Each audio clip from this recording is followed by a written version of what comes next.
Welcome to the Next Level Human podcast. As a human, you have a job to do.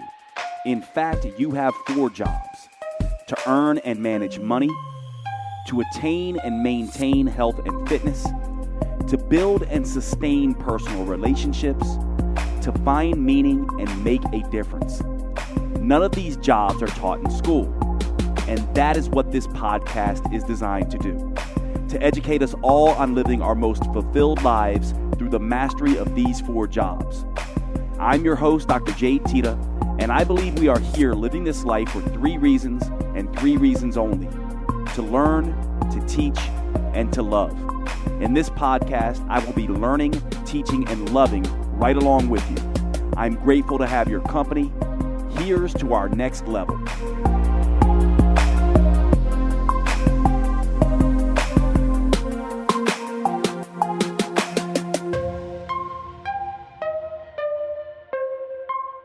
What's going on, everybody? Look at that big, beautiful man. I love you, man. It's good to see you. Yeah, you know my man Nuncio there? Nuncio, what's up, brother? So yeah, I was just kind of hyping them up, Jade. I was telling them that this concept of Memento Mori is one that I think is so perfect because it's the only real thing we have to do in life besides being born, and how you have embodied it over the years in being, a clinician, being an entrepreneur, being a creative, but just someone who's in constant pursuit of their own self, but keeping that ultimatum, that ultimate finite goal there, no matter what you're working on, like that is still a driving force of yours. And so I know you actually have it tattooed, right? I do. Yeah. It's I think is that the side? Yeah, that's right there along the chest. It's a reminder, and it's something that's really powerful. But I'm excited to talk to you guys about this concept because it's been incredibly freeing for me, for sure. And emotional freedom is something that when you have, allows you to do all kinds of things in life that you wouldn't be able to do otherwise. Yeah. And so, Jade, I would like to cue it up right there. This concept of Memento Mori, I describe, it is literally you must die. And the emphasis there is on must. How do you interpret that? And how do you translate to people in the work that you do? Yeah. And just let me know, you guys who are listening, I'm in Costa Rica. So if my connection is a little delayed, let me know if I get frozen at all. But, it's interesting. So this is a common saying actually in Christianity. You'll come across Memento Mori Christianity for any Christians on the line, but it's really comes from the Stoics, and it's translated in different ways, but literally remember death. Memento, remember death. The whole idea behind it is to essentially say that you don't have time. And so to start out, let's just do a brief thought experiment.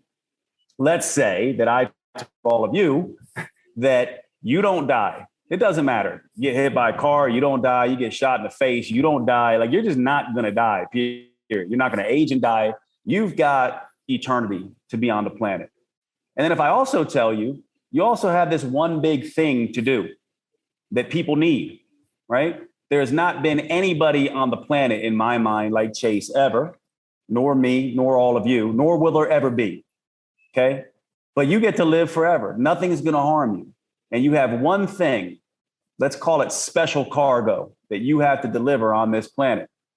If you live forever and you can never be killed, when are you going to deliver that special cargo? Now, if I tell you, you're going to die tomorrow or you're going to die next week, how much urgency are you going to have to deliver that special cargo? It's going to be an immediate job that gets done, that people will benefit from.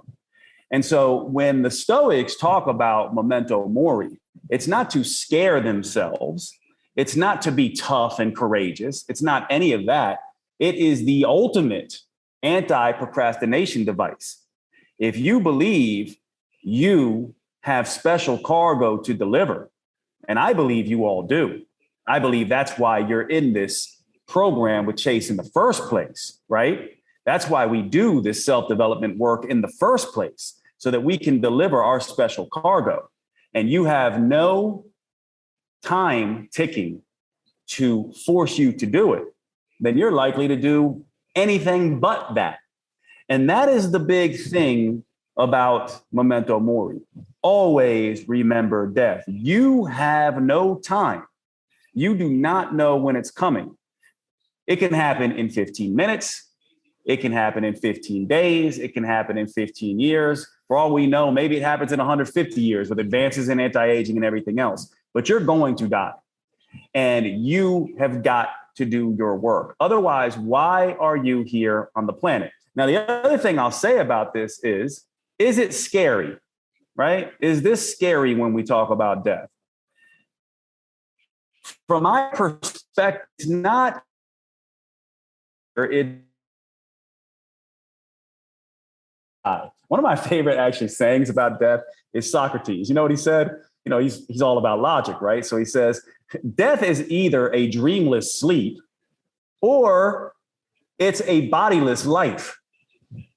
Why are either of those scary? And so we don't actually have a problem with death. What we have a problem with is the fear around death. But what is fear? Fear is really just judgment, right? It's all the judgments we put on what might happen. And when we are judging those things, we are not living and we are not delivering our special cargo. And this is the game that people play. The other thing about this that's really interesting is imagine a thing that we all have to do. Everyone has to die. Every human that has ever lived has died. Every human who will ever live will die, right? Now think about the utter ridiculousness of not talking about something that every single one of us must do. To me, it's insane. We should be thinking about death always, because the idea here is if you cannot understand death, you cannot understand life. In the same way, you cannot understand day without understanding night. This is the nature of the world that we live in. Now, there's a lot that we can do around this. So I'm just going through the general philosophy behind this. But to me, this is where you must start. So not only should you be considering death, the argument goes, if you're not, then you actually can't live. And this very special cargo that you are here to deliver never actually gets delivered in the way it's meant to, because there's no urgency behind it. If you knew you were going to die next week, you are going to live a pretty kick-ass life in the next week. You're going to tell all the people that you know that you love them. You're probably going to write that book if it takes you 48 hours to write it. You're going to get it done. You're going to do everything in your power to do the unfinished business that you are delaying. And this is why it is so powerful. Otherwise, why are we here on this planet? We are here to die, basically. And to me, that is synonymous with we are here to live. And so I will start there and see where you want to go with this. But hopefully you're beginning to understand the power in this philosophy and why it should be front and center. One more thing I'll say about this, and you may find it morbid, but it's the way that you begin to use this information. I pay attention to who dies. I pay attention to the way they've died. When I'm looking at news stories and you don't see this and a celebrity dies, I want to know, how did they die? What were the situations? I am fascinated with all the ways that we humans can die. And the more I've thought about it, the less afraid I have become of dying. Now, I'll be honest, I'm as afraid of dying as the rest of you, but only in as such that I'm afraid that I will not be able to live my life. And I'm afraid that there will be some kind of pain or lack of control around death, right? That's really what it is, right? It's really about control and releasing control. And so we can talk a little bit about any number of those things, but I want to see if this makes sense to you all and where you think you want to go next with this, Chase, and what thoughts you have on it. Yeah, Jade, thank you for that so much. What I want to kind of lob up here for everybody is we're all working on individual things. Overall, everybody here is on the personal development path. That's very unique to everybody's journey. We have individual goals, but the whole aspect of goal setting, the whole aspect of first of all, choosing to better your life, to better your wellness, to better your business, to better your relationships is a very, very powerful thing.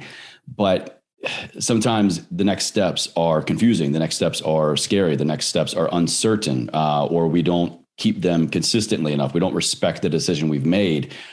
What can this aspect of Memento Mori do in terms of helping us keep adherent to the choice that we've made? How powerful, how necessary is the end to help us get started and to keep that momentum? Well, one of the things that I'll say here, I opened it up, and we opened it up with the idea of death as a physical thing, right? The other aspect of death, and perhaps the more powerful aspect of death, is what Chase is sort of talking about now, and that is the psychological death that occurs. There are basically two things that are certain in life: change and death. And they're basically the same thing in a sense, right? Every time you change, every time you try to become something you aren't currently, a part of you must die. So there's two certainties in life: death and death, right? Change and change. So the idea here is how we use this is we also go, not only must I die physically, but in order for me to remember death and to hold Memento Mori to my chest, I must allow myself to die psychologically again and again as I step into different aspects of myself. Rest assured, the major reason why we, including me and all of us humans, don't get where we want to go is because we refuse to murder our old selves. This is really what it's about. And I'm using that language on purpose. I'm using very strong language. If you want to do anything in life that is different and takes work around goals and to make the difference in only the way you can, rest assured you are wrapped up in old stories, old traumas, old dramas, old patterns, old emotions, all these old circular things. And in order to get to where you want to go, the second aspect of Memento Mori is not physical death now, but psychological death. You must murder your old self, and you must do it again and again and again. And not only are we afraid of physical death, but we are terrified of that psychological death that is required, right? We are terrified of who we might lose, what we might lose, the identity we might lose, the identity that we may become that no one will maybe not like, right? This is the game that we are playing. And so it goes way beyond this. So when we start talking about goals and getting work done and becoming a different human, we oftentimes think we have to-dos. We got to do this. We got to do A. We got to do B. We got to do C. We got to do X. We got to do Y. We got to do Z. First, before we can do any of that thing, any of those things, we have to kill the old things. We have to murder the old parts of ourselves that hinder that, right? We can't do +1 if we're living -1. It's just going to cancel it out. So we have to kill -1 before we can have +1. Does that make sense? And so in a sense, what I would be asking yourselves is two things right off the bat. What is it that when I'm on my deathbed will make me proud to have been alive for my physical death? Second, what is necessary for me to murder within myself to be the human I want to be? These, by the way, are the most difficult questions that any of us will wrestle with, because you know what it means? It means the ending of relationships. Yes, with other people, but also with our old self.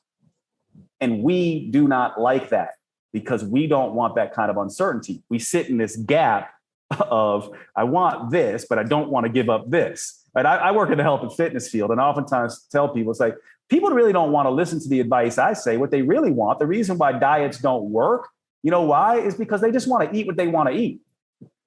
That's what it is. They want to eat what they want to eat and still get the results. They're not willing to kill their craving for ice cream. Ice cream is too important to them.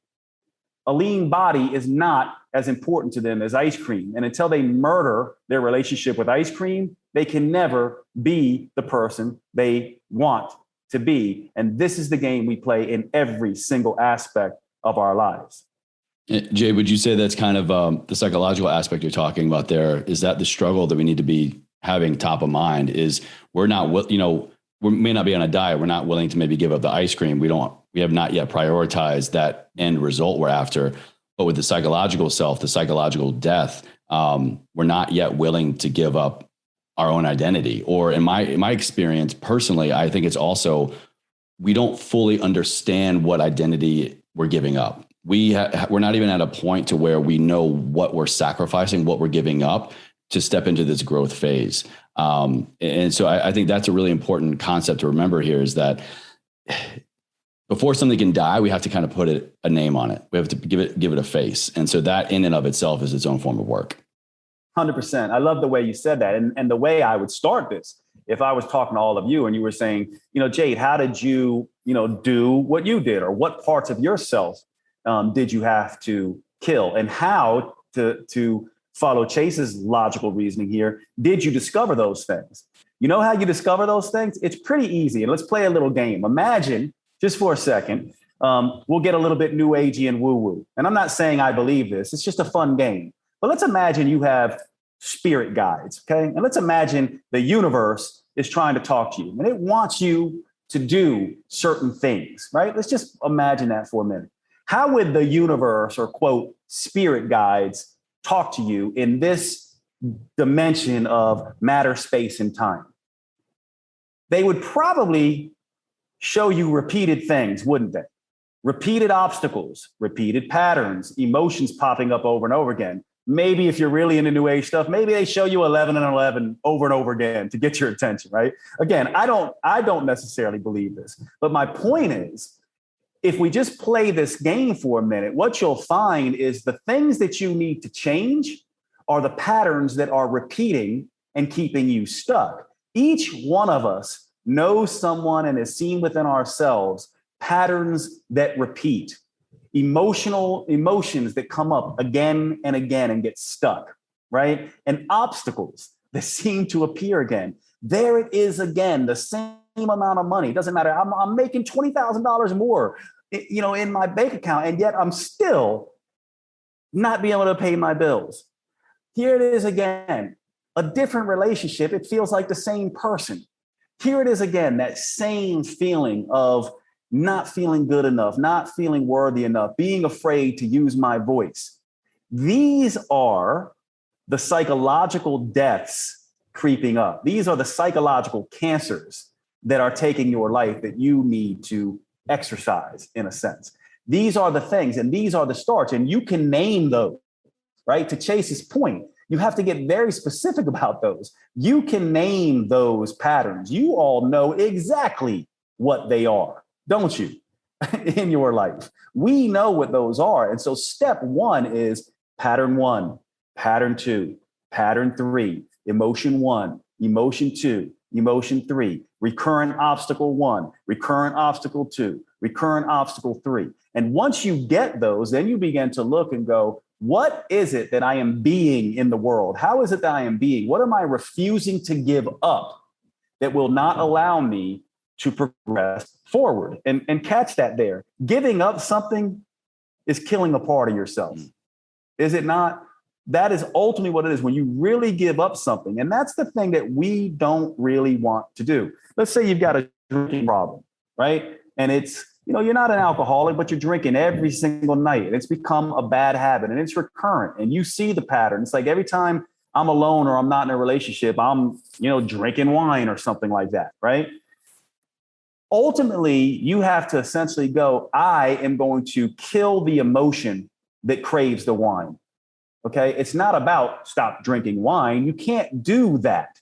You have to kill the emotion. You have to kill the emotion that creates the craving for wine. You have to kill the emotion that keeps you from having the money you want. You have to kill the emotion that makes you doubt this ability to put out your special cargo. And once you name it, then you have to say, okay, let me go back. And here's how you do it. There's something in science called a story edit. And the story edit basically is the thing that happened to you. Take your deepest pain.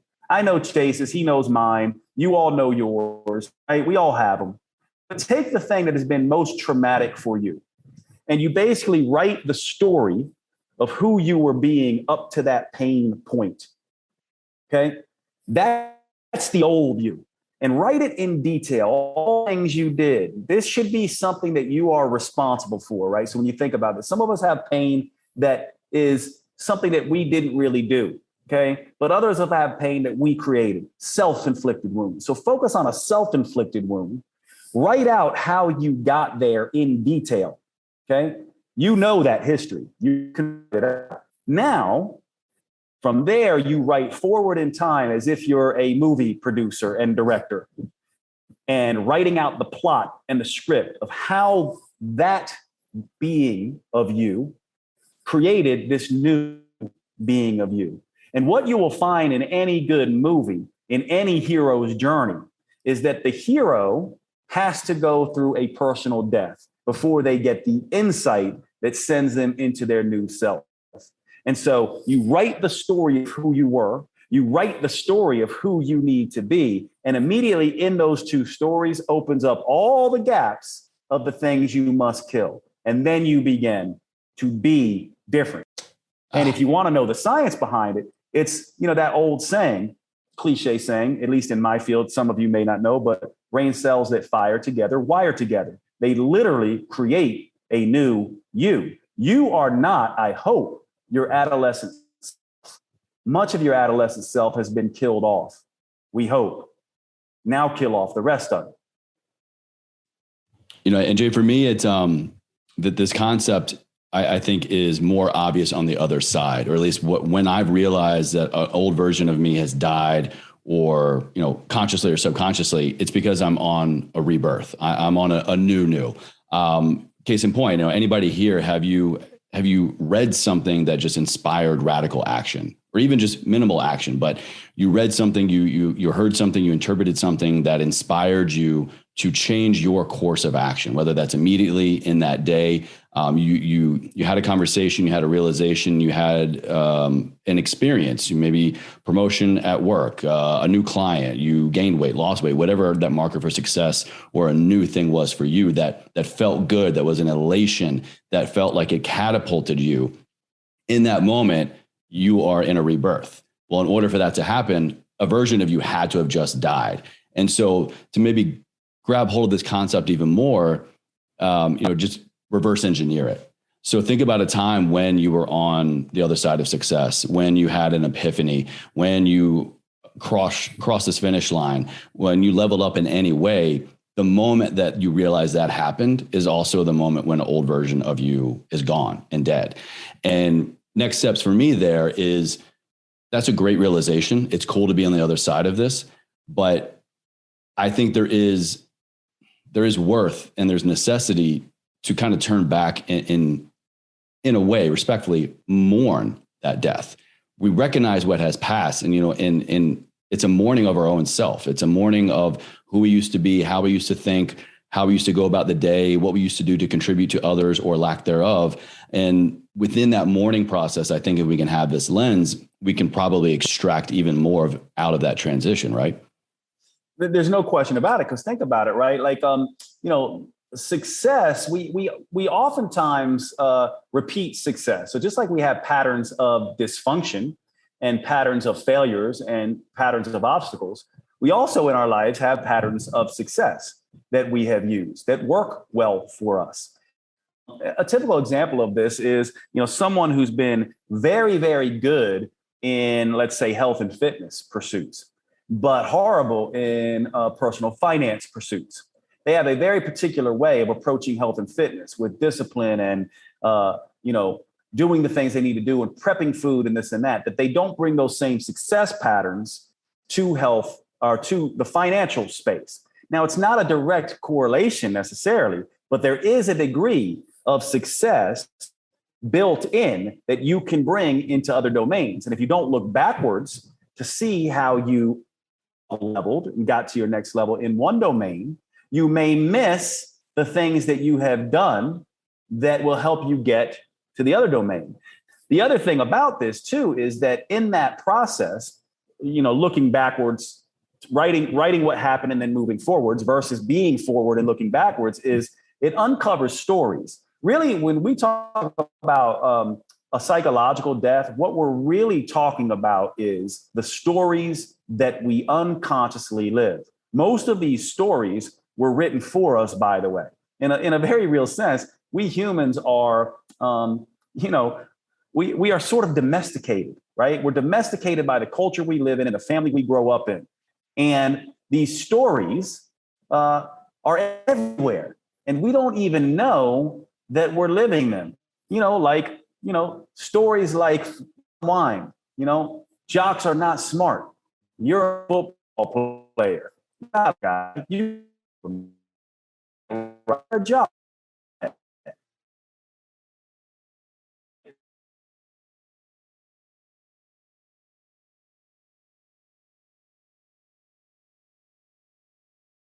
That's a story.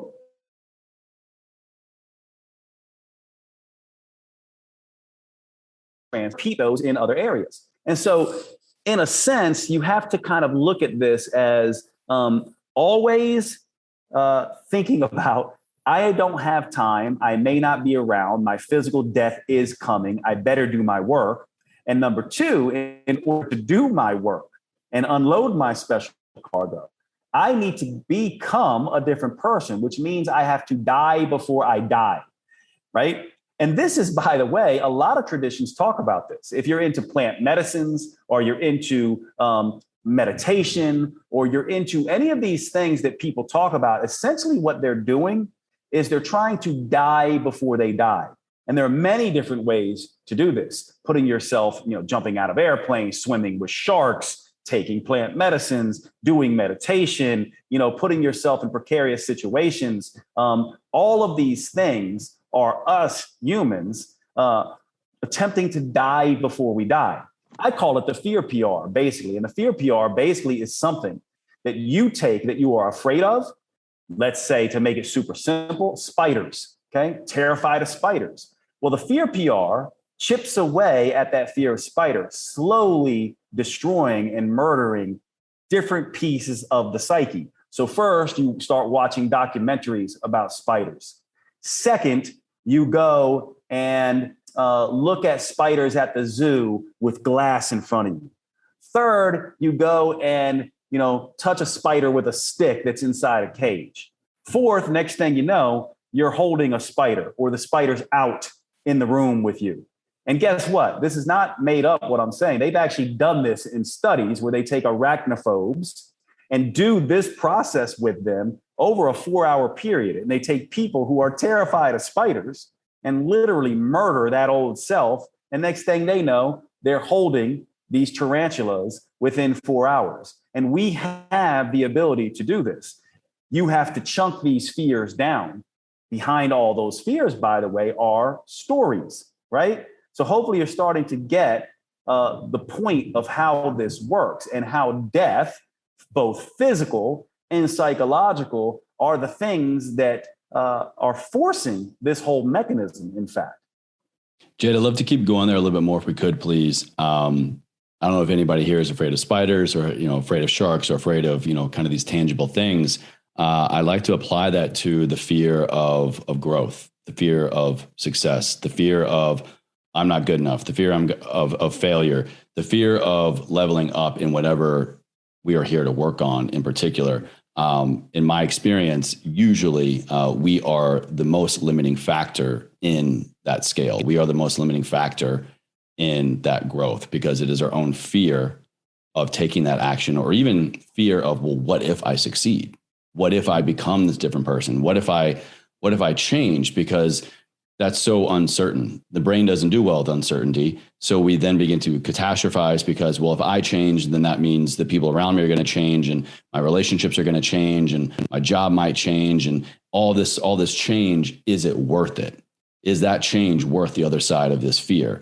So how can we move from fear of, spiders to the fear of this next level, your words there, your mantra to actually to take action and to know that what's on the other side is worth it and that we can have the courage to push through that. Yeah, I love this. Now, this is where we get into the meat of this. This is where the really exciting part is in this change. So we've already covered all the basics. So now we can have this conversation. So let's go through. I want you guys to do this right now. Take out your pencil, right? And go, okay, so if you're going to get, or your notes, if you're going to get where you want to be, I want you to start writing down all the stories. So let's say you are going to up level in 6 months. You're going to be kind of where you want to be. Now let's start going through all the stories that are keeping you there. I'm going to help you out with some of them. My significant other may feel less than if I'm doing better than them and making more money than them. Number 2, to be that successful, I'm going to have to be working incredibly hard.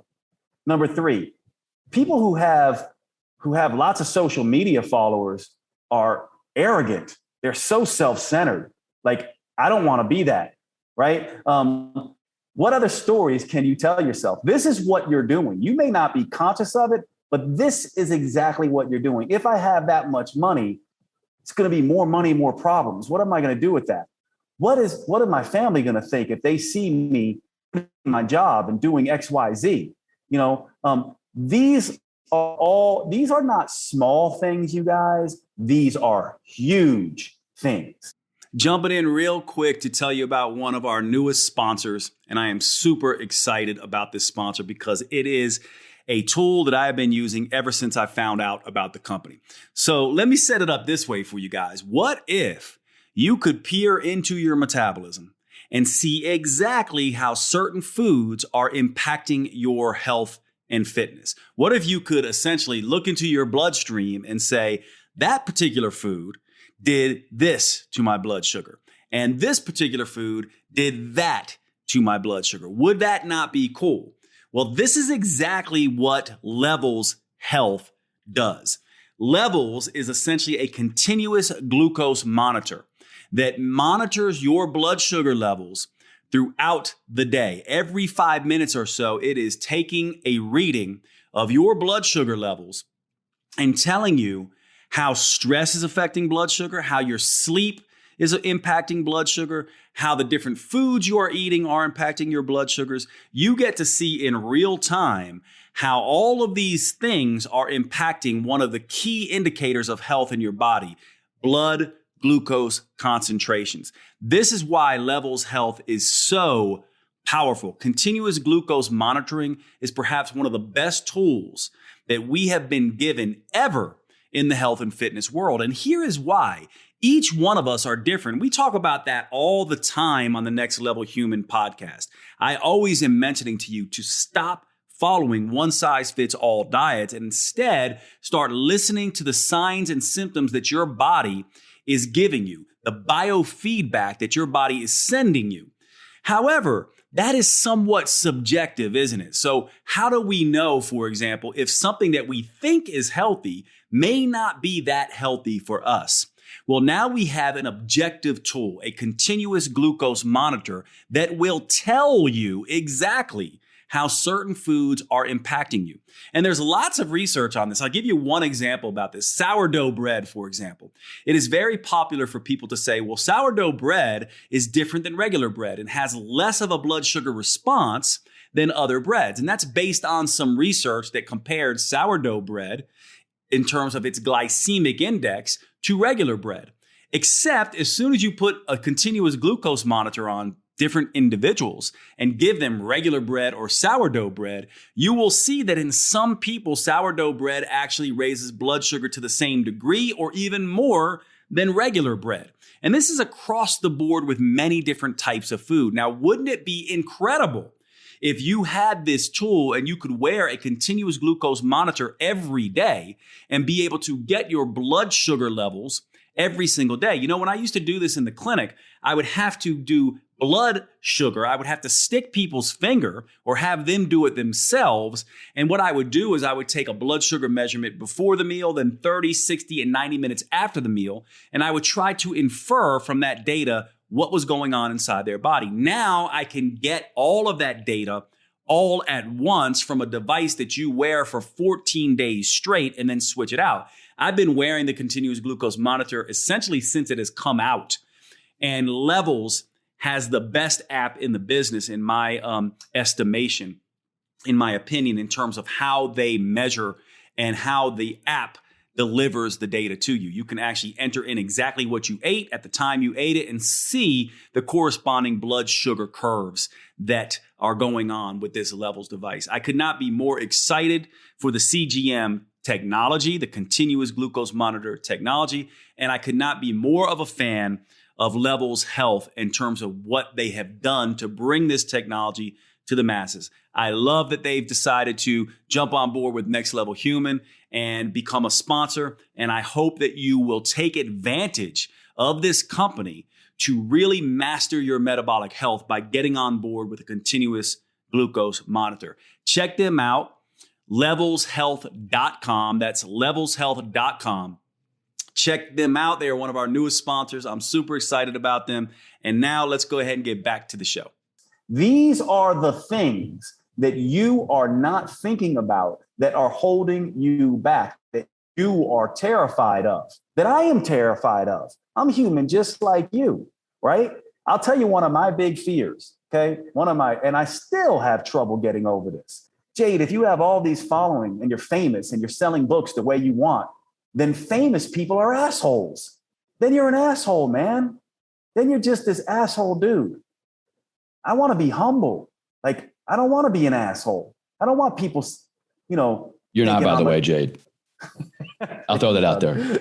But that's my fear. Can you guys understand? Like, that is a deep fear of mine. I come from a generation where it's like, don't be seen. You know what I mean? You have to remain humble. Who do you think you are to be, out there? And this story still lives with me. I still struggle with it. And you guys have these stories as well. And so what I want you writing right now is I want you to write down as many of these stories as you can, because these stories are fears, and these fears allow for fear PRs. And you need to begin chunking these things down, because these things do not write themselves by themselves, right? They don't write themselves just because you become aware of it. You have to go out there and do that. You have to go out there and see and confront a troll, not once, not twice, not 3 times, not 4 times. You need to basically get comfortable with it. Now I'm just like, I see a troll and I just like their comment, right? Because you know how many times I've had that happen to me, and I chunked that fear PR down. And so this is why this is so critical. So it gets very nitty gritty. We can get very philosophical about it, but the to-dos are write down every single story of what you think. Some of you do not like. I'll just ask you, raise your hand right now. Do you think billionaires are out there putting chips in us and trying to steal all our money and trying to get another $1 billion and take everything away from us? If you think that on some level, I would submit to you that you don't like rich people. And then why would you want to be rich if you don't like rich people? If you distrust rich people, and that is ultimately where you're coming from, why in the world would your psyche make you rich? This is the game that we are playing. I don't see rich people like that. The rich people I know, me, my friends, the people who have been successful, they're the most generous people that I know. The more money I make, the more good I can do. You see how I've rewritten that story? But I also used to think, these people, man, they want more money, more power, and they're after us. Can you see that these beliefs are keeping you from getting where you want to go? Why would you want to be wealthy if you distrust and hate rich people? Why would you want to change your job if you think people are you're crazy or not like you or abandon you?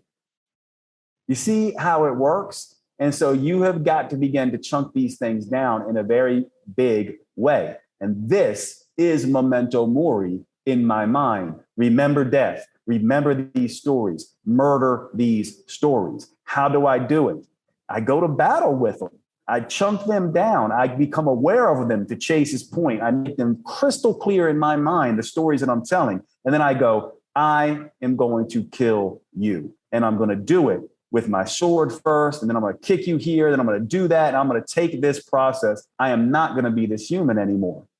This is the way it begins.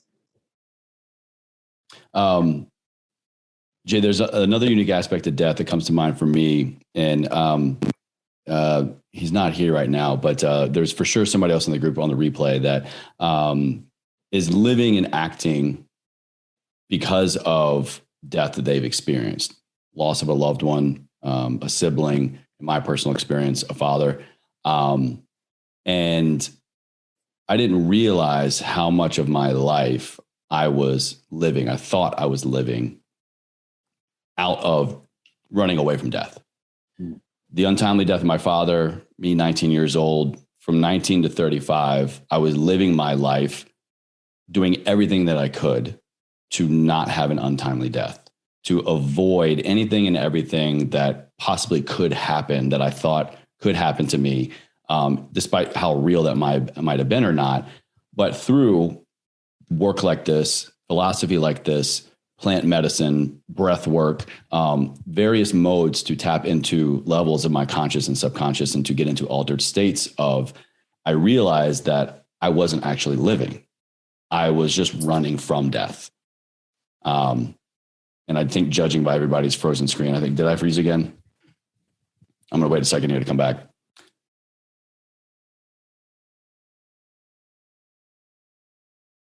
Hello. I might want to. Right, there we go. All right, we're back. Okay. Yeah, it cut off. I was saying death can make us run away. And when we're running from death, it feels like living. But just because you're running away from death doesn't mean you're actually living the life that you want or the life that you can live. You know, in your words earlier, you know, this amazing cargo, this gift that you have.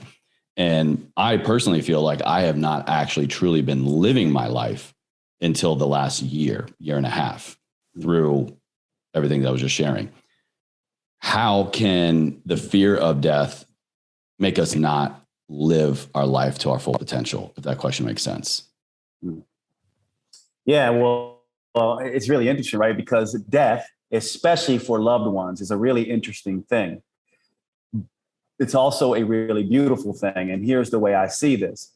If you begin to live in a way where you're like, I'm going to take precautions because I'm afraid I'm going to lose somebody, or I'm going to take precautions because I'm afraid I might get hurt, then what begins to happen is you begin to hold back the energetics of you. This special cargo begins to be stifled. And here's why. Because ultimately, we humans, okay, are each unique. The way I like to say it is I like to say we're unique in our people, the people who helped us, the people who hurt us, the people who taught us. We're unique in our personalities. We're unique in our passions, the things we love. We're unique in our superpowers. We all have talents, and we're unique in our pain, especially our pain around loss and grief and betrayal. These 5 things make up our spiritual fingerprint in a sense. And in order for us to do what we need to do as humans, each one of these needs to be expressed and utilized to its fullest. So as soon as we start to protect ourselves from pain, we begin to lose a piece of our fingerprint. As soon as we begin to rein in our personality, we lose another piece of our fingerprint. As soon as we begin to hold back our superpowers and our talents, now we're down to 2 of the 5, and we can't make the differences that we want to make. That's number 1. So it hinders us in that way. We begin to play small in a manner of trying to protect ourselves. But here's another beautiful thing to think about. So we all know Chase's story, right? And we're all afraid. Chase terrified our father. He lived, but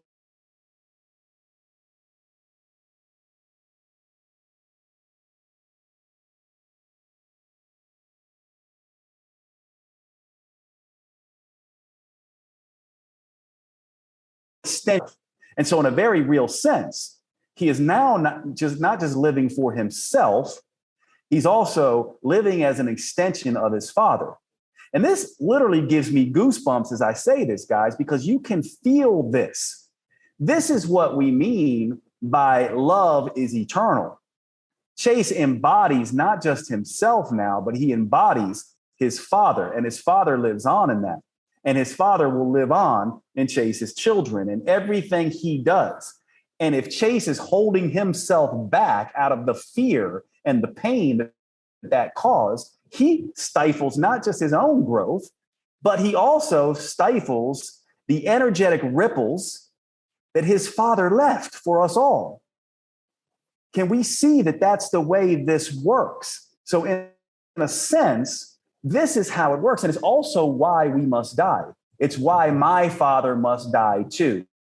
And it's why your father must die as well. And it's why we one day will die. We humans, in my mind, are like a stone dropping into a pond. When that stone hits that water and creates all those ripples, there are other people, there are other boats on the water. Our ripples are either going to lift people up and bring them to a magical place so they can realize their dreams, or it's going to be a storm and sink other people.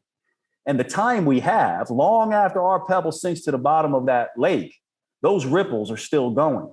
And it's our job as humans to make those ripples matter, not just for ourselves, but for everyone who came before us, who we loved, and everyone who comes after us, who we love. I have another tattoo on me. Is here. Relinqua memor is here. Relinqua memor means leave your love. It's not a romantic thing. What it means is leave your creations, leave your cargo, and do so without the need for acknowledgement or reciprocation. That's how you transcend grief and betrayal and pain and fear. Pain is a path to purpose. And so that's why I focus on this idea of death. When we really think about it, what we're really afraid of with death is pain. And what we don't realize is that pain is the best catalyst for growth. And growth is a direct conduit into love and creation. And we don't realize that. And we need to start. Jade, you're if you're open to it, sharing these experiences where we actually can experience a version of death while we're still alive. Whether you choose to go down a plant medicine path or not, there are other ways to go about it. Like I've had out of body death experiences just in a very intense breathwork class. But through plant medicine, psychedelic assisted psychotherapies. Jade, you're down there in Costa Rica. You shared with me that you've gone through a couple plant medicine ceremonies and experienced this ego death, which I'm excited to kind of hear your interpretation of this and how this psychological, this ego death version has maybe shine a light on your actual living self now. Oh man, yeah, this is crazy, guys. By the way, I'll tell you, I don't think anyone needs to or should do this. I don't necessarily think that you have to. If you feel called to it, fine. But I'll tell you what, everything that we were talking about today, last week, I got to die before I died. And I'll tell you, I had two different experiences, which is really apropos. Actually, it blends really well into this discussion we're talking. I am not someone who likes drugs, period. The first time I was high on marijuana was a junior in college. The first time I was drunk off alcohol was a sophomore in college. I don't like drugs. I still don't like drugs. But to grow as humans, we need perceptual challenges. I have a model I work with called the 6 powers. It's not important, but it goes by the acronym POWERS. And the P, the first kickoff point into growth, is perception. We humans need to see the world differently from different angles if we're going to grow. So this is what brought me to plant medicine. Now, taking this plant medicine, I am not someone who likes to be out of control. To me, being out of control is equivalent to death. And I fought this and fought this and fought this. And this is why I would say, don't do. My friends are asking me, should I do this? And I'm like, no, because it was absolutely terrifying. I felt like spiders were crawling all over my body. I felt like I was dying. I was completely out of control. I was, purging repeatedly. My body was convulsing. This was the first night. Now, that first night, I took way too much medicine. I didn't know. But I got to a point where I just wanted things to end. And I literally said during that, I'm ready to go. Just take me. I do not want to be here. And I literally felt a separation from myself. I literally thought I died. And it wasn't that scary, actually. I went to a pretty blissful place. But the point of this is really interesting because here's what came to me. And I'll share this with you, which was really beautiful. And by the way, I don't know. I'm not saying I believe this, what happened to me. I'm not saying this is capital T universal truth. What I'm saying is once I let go and gave over control, what I was shown was something pretty amazing. And it went like this. And by shown, I don't mean there was some spirit guiding me around. I mean, I was in a dream state, except I didn't know I had a body. You know how like when you're dreaming and you're like, oh, I'm in my head and I'm dreaming. This was like, I'm out there somewhere and I'm dreaming and there is no Jade body anywhere. So I'm kind of in a dream state just out in the world. And here's what essentially it showed. And I'll walk you through this and then I'll tell you how this is so powerful. And actually it just dawns on me that even now that I'm having this conversation after the fact is really interesting coincidence. We humans, this is what I got in this experience once I released control. We humans, we are, and our source or spirit or whatever you want to call it, has one goal and one goal only, one thing that it wants to do. And that one thing is to have experiences. And in order to have experiences, it must feel. And to our source, our spirit, every experience is valid. Heartache is every bit as beautiful and useful and interesting as heartful love. Every way that you can infinitely die. And in this process, I literally died getting shot in the head in slow motion. I was attacked by sharks. I was in hypothermia. I was having these experiences and they were interesting, not scary. And what dawned on me is that it's our judgment around all of these things that humans do, that the human consciousness does, that source doesn't, that scares us. But to source, it's all just interesting. It's like watching a movie. If all of us went and watched a movie together, and me and Chase and Nuncio and all of you are sitting there, and the movie starts, and it's this beautiful, blissful person, and the whole movie, they're just beautiful and blissful, and everything's wonderful. We would walk out of there and like, that was the worst damn movie we ever saw in our life, right? We would just be like, what the hell did I just watch? What we want when we watch a movie is the full experience, the ups and the downs, the anger and the angst, the frustration, the pain, the lessons, the growth. And when we come out of it, we feel enhanced. Some part of us is changed. We are better humans as a result of it. So what I understood in this, quote, death, is that this is the game that we are playing. But instead, what we humans do is we decide to stop the movie, and this is the best I can explain it, and put it on a 3-minute loop and just watch that 3-minute loop again and again and again and again. This is the loop I want to watch. And these are going back to the repeated patterns, the recurrent emotions, the obstacles that pop up again and again and again that we will not kill. And part of what our spirit or source wants desperately is for us to stop watching these 3-minute clips. That's the frustration that you're having. I even was made to understand, or felt like I understand, that the purging that happens with this particular plant medicine that I was on, which was ayahuasca for those who are interested, that the purge is actually energetically trying to move us past these old stuck wounds, these old 3-minute loops. And once we move past those, we get to step into, we move past them, it's a psychological death. It's a release of this thing that we've been holding, and it opens up space for +1. -1 goes away. It dies. +1 takes its position.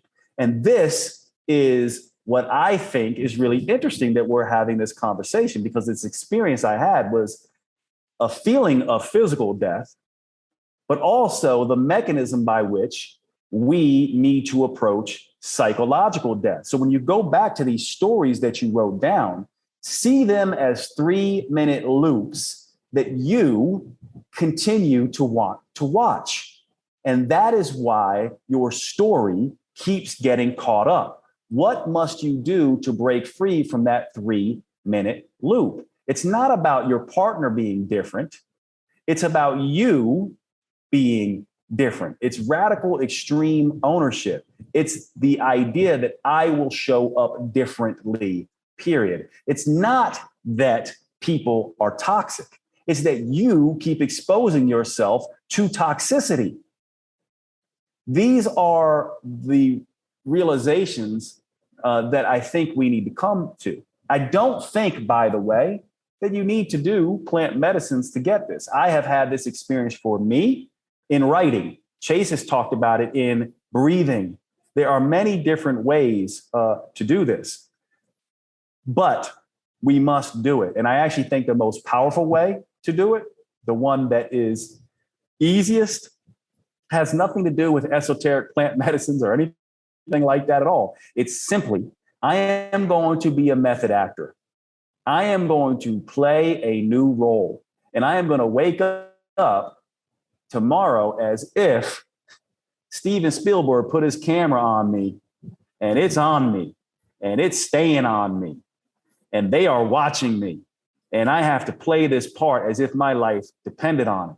And I am going to be this new method actor. I am going to be it until I see it. And once you start doing that, everything begins to change. This, to me, is the way you kill yourself. And you also remember, physical death is coming. You better do your job. Your precious cargo is important. I really do mean that about all of you listening. It is so critical. We could be teaching the same thing, you and I, but your voice, your way of delivering it, your energetics, there are just going to be people who need to and want to hear it from you, not me. It is essential.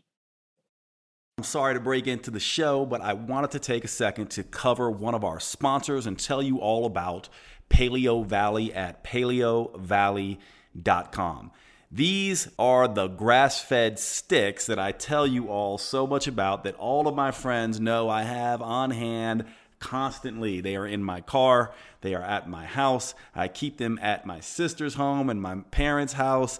I have these things everywhere because they are the simplest, most convenient whole foods protein supplement you can get. Almost like carrying around pure protein, low carb protein in your pocket.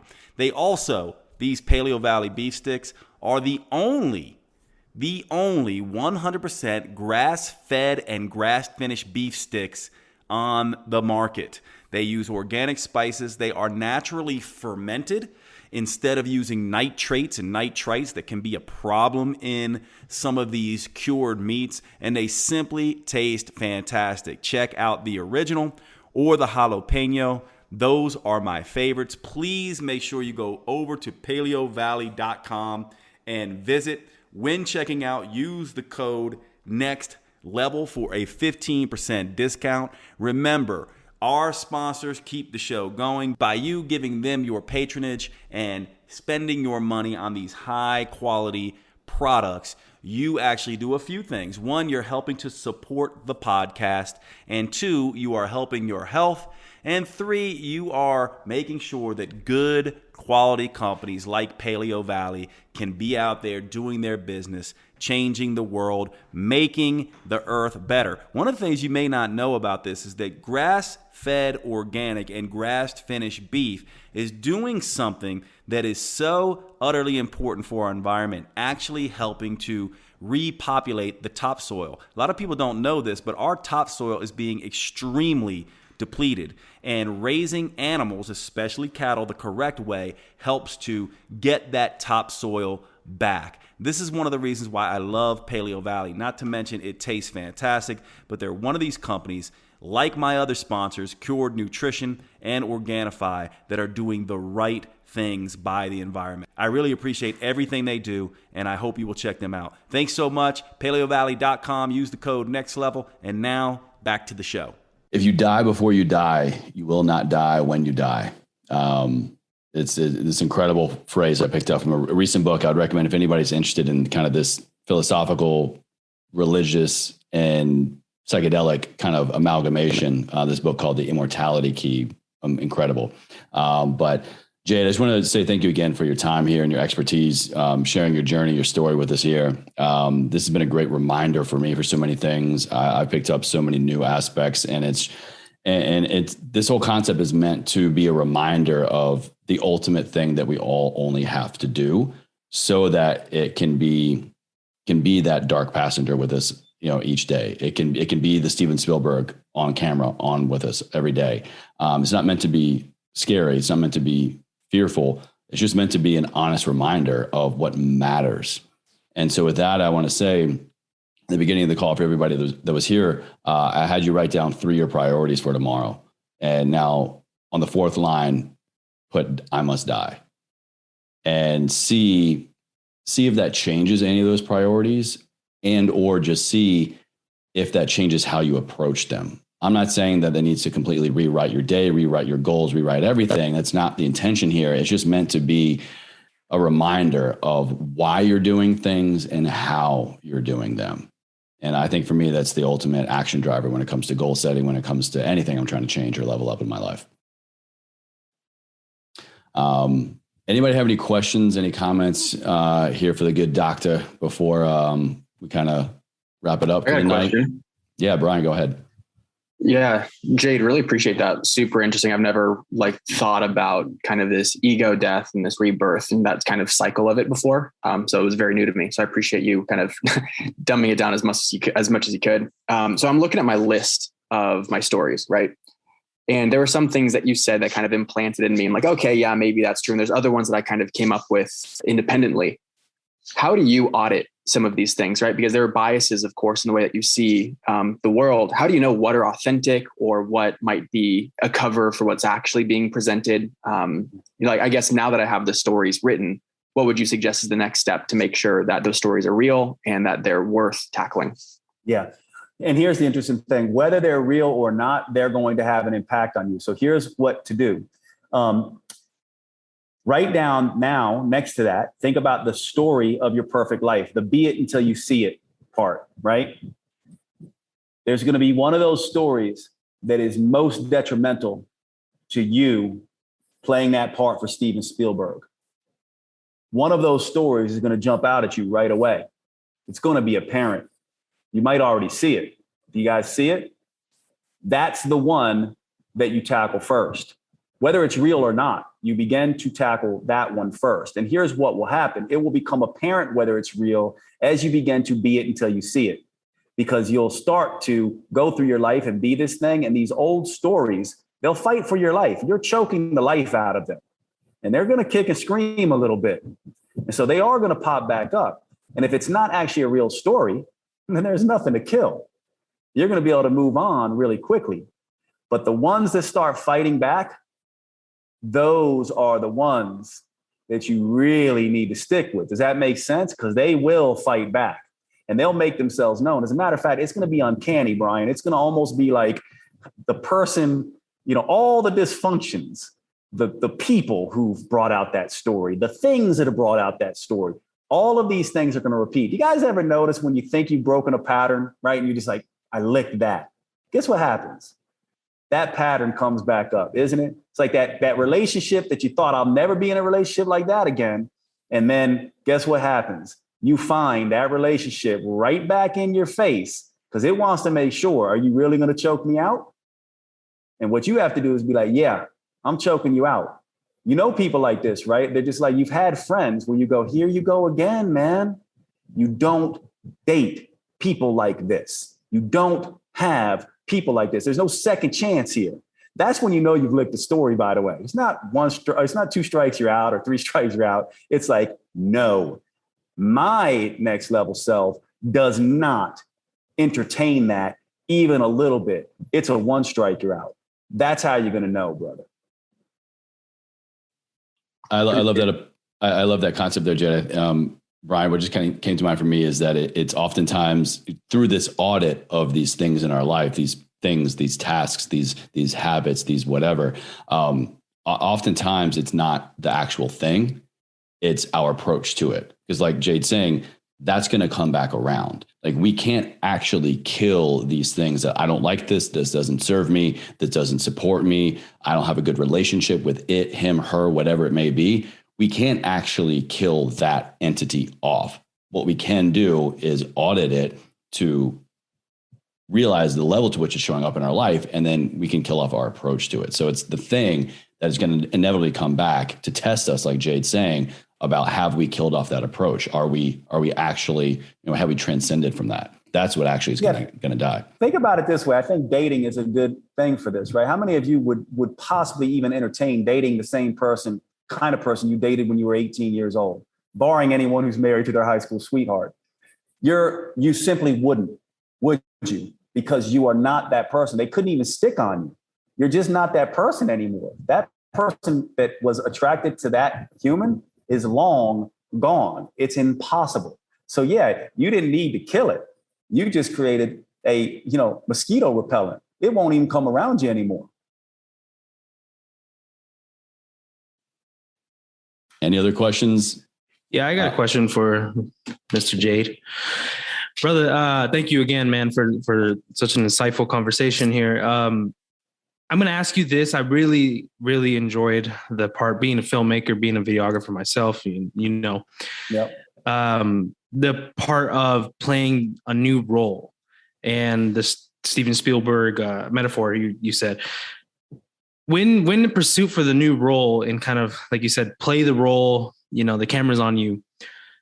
What if you're not physically, outwardly the person or the role that you want to slip into?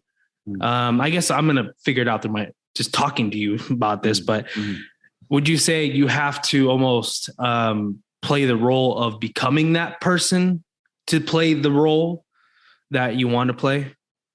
Yeah, it's an energetic position that you occupy. It's not a physical position that you occupy. I'll say that again. We humans, we don't occupy a physical position. We think we do. We occupy an energetic position in space, right?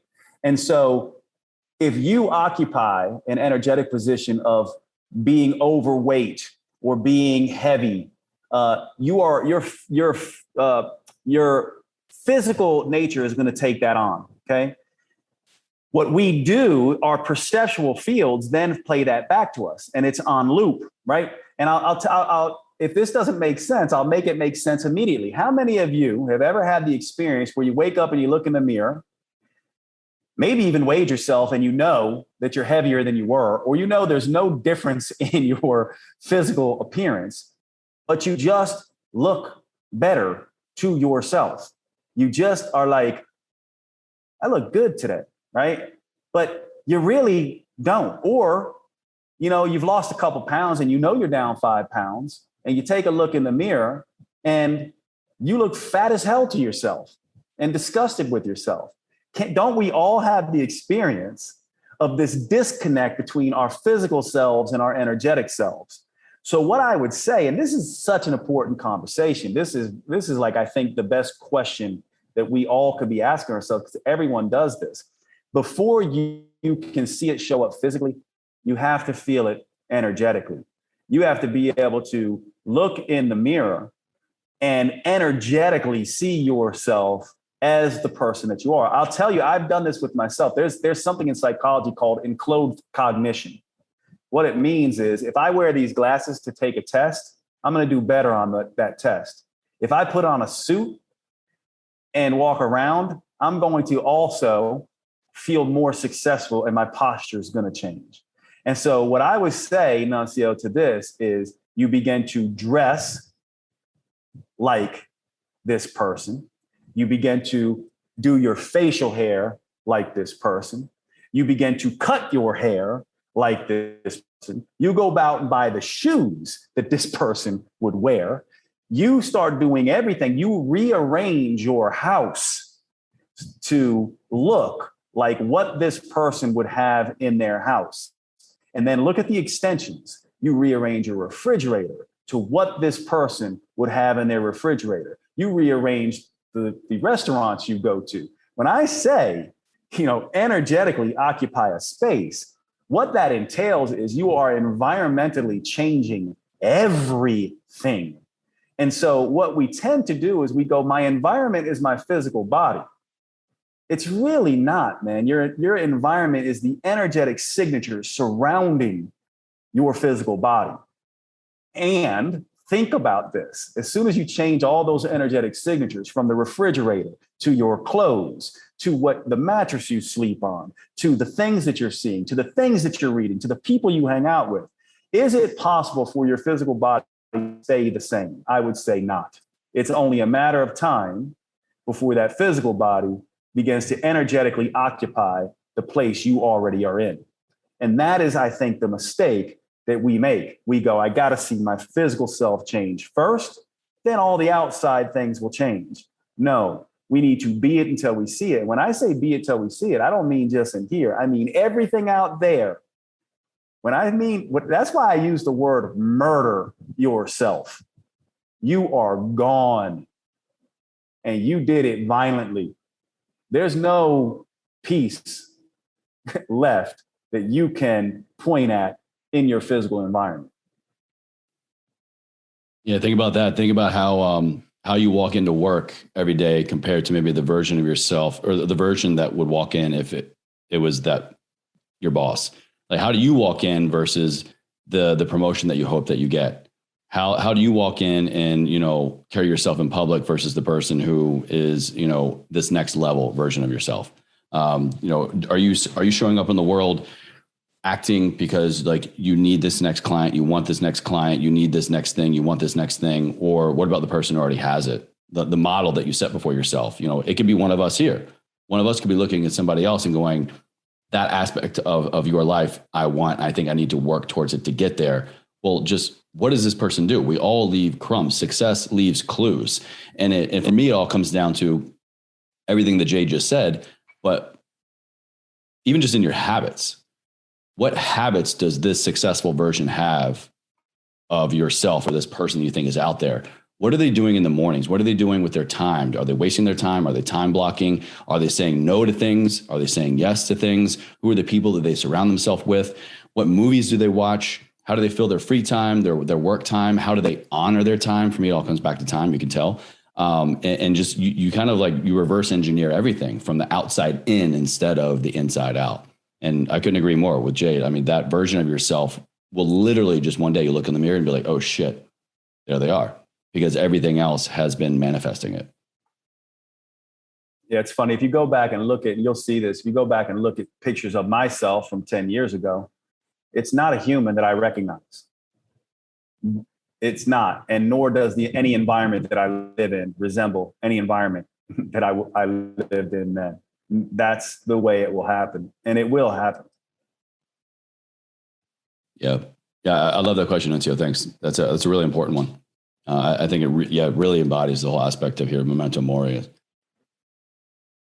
Anybody else? This has been great. Thank you so much. I hate to ask another question if I can.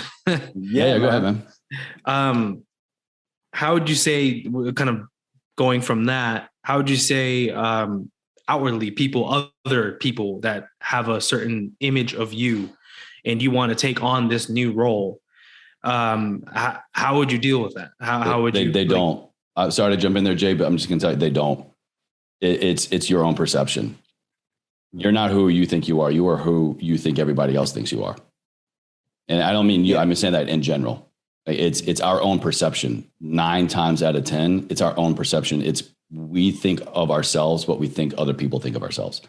And so we can change their perception of us by changing our perception of us. Yeah, I agree with that. And I'll give you one rule that I live by that hopefully may help you all. This is a hard and fast rule for me. Never, ever allow someone to treat you a way you are not or no longer wish to be, period. I will not tolerate that. I will not tolerate someone to treat me in a way I am not or no longer wish to be. Those people don't get to stick around me, to be honest with you. And what I just said there, think about what I just said there. Tell me that doesn't scare the hell out of you. Tell me that's not the epitome of Memento Mori. But that's what this takes. And this is the thing that not a lot of people want to say, but that is what this takes. Some of the people in your life may not be in your life anymore. And I would say a lot of the people in your life most of the people in your life will not be in your life the way they have been, because you will not be in your life the way you have been. Quickest way to change those around you is to change you around them. 100%. Well, I want to, again, recognize Jade. If you all have gotten anything from this conversation, I know you have, please follow him, listen to his podcast, consume his books, be in his world, because these are the success clues, the nuggets that he leaves every day in everything that he does. Hell, even if you got a boo-boo, you can check him out. I mean, he's a doctor, for God's sake. So, Next Level Human is the podcast at Jade Teta on Instagram. Follow him at jadeteta.com. I mean, his books, his content, his philosophy, his fitness, his nutrition, everything.